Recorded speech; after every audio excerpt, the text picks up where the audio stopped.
savons tous, dans cette thématique, il y a des concepts clés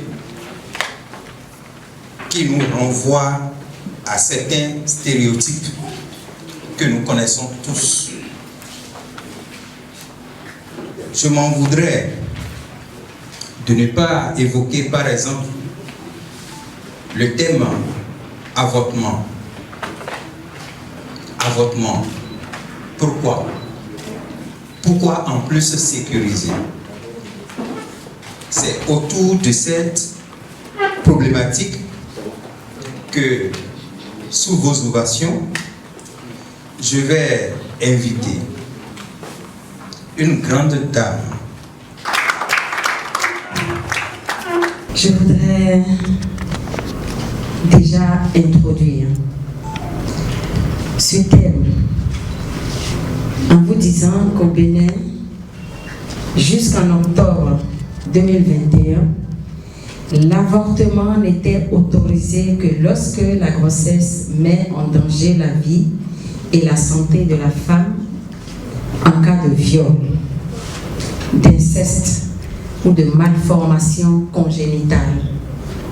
La grande majorité des femmes optant pour l'avortement hors de ces circonstances ont recours à des méthodes et procédures non sécurisées qui mettent en danger leur santé et leur vie.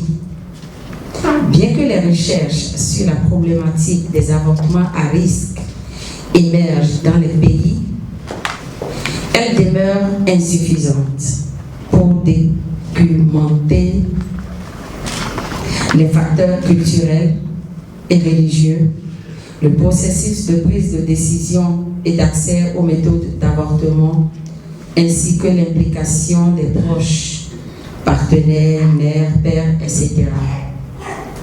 Afin de mieux comprendre les défis du gouvernement béninois à sécuriser l'avortement, il est nécessaire d'aborder les avantages d'un avortement sécurisé et les stratégies à utiliser pour la mobilisation communautaire à une législation favorable à un avortement sécurisé. Alors, l'avortement, je voudrais définir de façon ramassée ce que c'est qu'un avortement. L'avortement est un moyen sûr et courant de mettre fin à une grossesse. C'est ça l'avortement. Il peut être pratiqué au moyen d'une intervention chirurgicale, d'un traitement médicamenteux ou d'une combinaison des deux. Cet acte est encore appelé IVG, entendez interruption volontaire de grossesse. Les causes d'un avortement sont diverses. Les cas de grossesse non désirée, d'inceste, du viol, d'infection ou de la malformation du fœtus. C'est un fait de société qui a toujours suscité moult controverses. Malgré les positions parfois tranchées des religieux, traditionalistes, d'une catégorie de personnes sur les questions liées à l'avortement, il adoucit leur position quand il s'agit d'un viol, d'un cas d'inceste ou d'un risque qui met en danger la mère. Nous avons deux cas d'avortement. Nous avons l'avortement clandestin et l'avortement sécurisé. Nous n'allons pas développer tout ça ici aujourd'hui pour rester dans le cadre du thème qui m'a été confié. Nous allons peut-être un autre jour évoquer les dessous de ces deux cas. Donc nous avons le cadre juridique de l'avortement sécurisé au Bénin. Nous savons très bien que le Bénin a adopté la loi numéro 2003-04 du 3 mars 2003 relative à la santé sexuelle et à la reproduction, et qui du coup abroge celle du 31 juillet 1920. En 2021, les députés ont procédé le jeudi 21 octobre au vote de la loi numéro 2021-12 modifiant et complétant la loi de 2003-04 du 3 mars 2003 relative à la santé sexuelle et à la reproduction en République du Bénin. Cette loi est modifiée à l'issue de la plénière conduite par le gouvernement, conduite par le président de l'Assemblée nationale, qui n'est que notre cher président, M. Louis Vlaono, et le gouvernement était présent. Il était bien représenté par le ministre de la Santé et la ministre des Affaires sociales. Nous allons aborder le thème proprement dit, la mobilisation communautaire pour le changement légal. L'avortement, quand bien même sécurisé, est fourni clandestinement. De plus, le plaidoyer en faveur de l'avortement sécurisé rencontre de nombreuses difficultés dans un contexte où les normes sociales et les croyances religieuses sont enracinées en défaveur de l'avortement sécurisé. Alors, pour remplacer le plaidoyer en faveur de l'avortement sécurisé, il faut que les différentes parties prenantes initient un dialogue franc pour convaincre les tenants et aboutissants de ces normes sociales et convictions religieuses. Quelles sont les stratégies pour la mobilisation des communautés en faveur d'une législation favorable à l'avortement sécurisé? Les organisations de la société civile doivent organiser des ateliers et des formations au profit des parties prenantes et les acteurs impliqués afin de s'approprier des décrets d'application de la loi pour mieux expliquer le processus de l'avortement sécurisé afin qu'il puisse impacter les communautés à la base de sorte qu'elles aient un changement légal sur les questions liées à l'avortement sécurisé. Et c'est ce que le RFLD fait et c'est pour ça que nous sommes là aujourd'hui. Vous êtes des femmes, vous allez écouter et nous allons échanger peut-être tout à l'heure sur le thème de l'avortement sécurisé. Quels sont les acteurs à impliquer dans le processus de sensibilisation des communautés à la base? Une telle initiative doit prendre en compte les relais communautaires. Vous n'êtes pas sans savoir que les relais communautaires, aujourd'hui, ce secteur a été amélioré. Il y a eu la réforme aussi qui est passée par là. Les communes,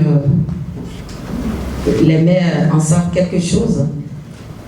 Le gouvernement a tout fait pour impliquer les relais communautaires.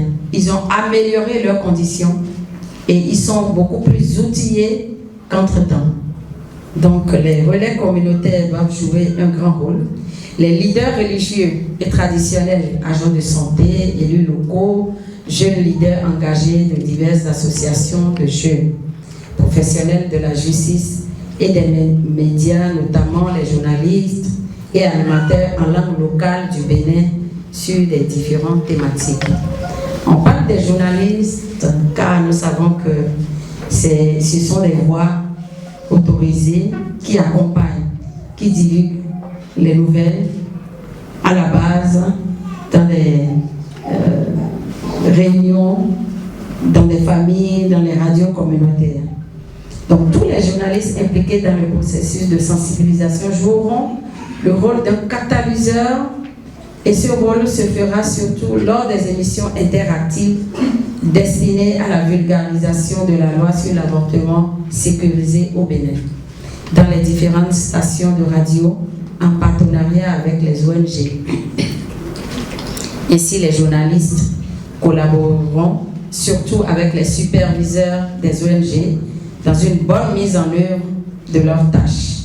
Les activités de sensibilisation doivent couvrir tous les départements du Bénin et doivent être menées par les journalistes influents et dont les émissions sont très suivies par les populations dans leurs localités respectives sur les thématiques de l'avortement sécurisé préalablement élaborées par les porteurs de projets de sensibilisation. Et en plus, des émissions interactives à animer par les journalistes toujours en langue locale. Ces derniers peuvent aussi réaliser des supports audio à diffuser dans les radios communautaires afin de toucher davantage des cibles. Et pour réussir cette mission, ils doivent engager les communautés dans la cartographie sociale, aller vers les communautés pour recenser leurs problèmes, perceptions et besoins, attitudes pour en sortir les barrières et normes sociales afin d'agir pour un changement de comportement, guider les groupes influents dans les dialogues, utiliser les catalyseurs dans les dialogues communautaires, encourager les individus influents d'agir, les personnes influentes, les leaders qui sont capables d'influencer d'autres puisqu'ils sont les gardiens des normes communautaires qu'on peut toucher et modifier. Utiliser les radios communautaires pour créer un environnement favorable. C'est ici que sont basés les rôles des journalistes et animateurs radio sur l'avortement sécurisé. En ce qui concerne les journalistes, ils doivent aussi, je voudrais compléter personnellement, ils doivent aller aussi vers les cultes endogènes. Parce que quand nous rentrons dans les couvents, il se passe beaucoup de choses dans les couvents. Vous n'êtes pas sans savoir que nous sommes en Afrique et que la culture est très prisée, la culture est valorisée. J'ai vécu une situation que je vais partager avec vous ici. Dans mon village, je me suis rendue sous l'œil vigilant d'une initiée, d'une gardienne de temple, qui me disait qu'il y a une situation au couvent, mais qui ne veulent pas impliquer le gouvernement, ils ne veulent pas impliquer l'État par rapport à ça. Vous savez que les initiés, avant d'être féticheurs, ils sont internés, ils sont dans une période d'initiation.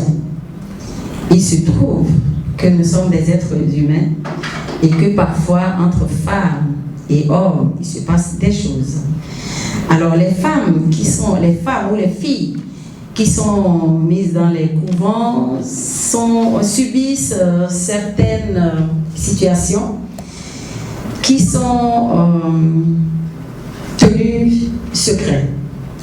Et pourquoi on m'a invité? C'est qu'il y avait une jeune femme qui était enceinte et qu'ils ont pratiqué un avortement clandestin à l'indigène. Et hémorragie sur hémorragie, ça ne se passait pas très bien. Ils m'ont appelé, j'ai dit, dans ce cas, il va falloir transporter la dame à l'hôpital. Et on m'a dit ce que je dois dire là-bas. Et j'ai suivi parce que j'ai compris. Il a fallu qu'on sorte cette femme, qu'on l'amène à l'hôpital pour que cette femme soit sauvée. C'est pour vous dire que l'avortement clandestin est très grave et peut nuire à la vie de la femme. C'était une parenthèse, je ne vais pas aller plus que ça. C'est pour toucher du bout de doigt que comment l'avortement sécurisé est capital pour une femme qui désire de se faire avorter. Voilà mon expérience que j'ai voulu partager avec vous dans le domaine de l'avortement sécurisé. Merci, monsieur le modérateur. Qu'est-ce que moi j'ai à ajouter par rapport à ce qu'elle vient de nous dire? Un avortement sécurisé, sincèrement parlant, c'est une bonne chose. Si vous avortez clandestin et que vous avez malchance et que vous avez un facteur réduit moins, vous n'aurez plus la chance d'avoir d'enfants. Je ne sais pas si vous comprenez. Donc même quand on est enceinte là, les sages-femmes là nous conseillent d'aller faire les examens de groupe sanguin, de groupage, de facteur réduit, pour qu'elles puissent savoir ce qu'elles nous donneront à la fin de l'accouchement. C'est-à-dire quoi? Si tu as du facteur réduit moins, ils vont t'injecter un anti-D après l'accouchement pour que tu puisses avoir un autre enfant. Le même cas, quand tu avortes et tu as du groupe sanguin, tu as du facteur réduit moins là, et que tu avortes clandestin, tu n'auras plus la chance d'avoir un autre enfant. Donc c'est ce que moi j'ai apporté. Aujourd'hui, on peut quand même dire que le monde a évolué.